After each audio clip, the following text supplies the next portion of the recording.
其實咧，挑戰我哋嘅細路哥咧，唔單止係要成績，其實社會係好複雜，國際上面好複雜嘅。因為淨係一個學習環境係好純嘅，但係加上呢啲政治因素咧，就會令到所有嘢複雜咗。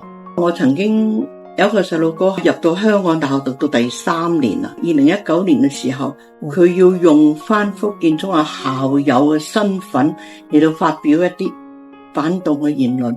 我覺得好奇怪，我自己一手栽培，點解會咁奇怪嘅？你學校一路同佢講嘅說話，唔及於佢父母同佢身邊啲教友同佢講嘅說話。呢個其實係好清楚嘅警惕我，亦都令我好心痛嘅一啲程度。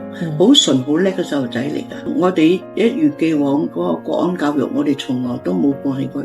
好早以前我哋就一直都有嘅。老師咧真係好盡心盡力嘅，係為細路哥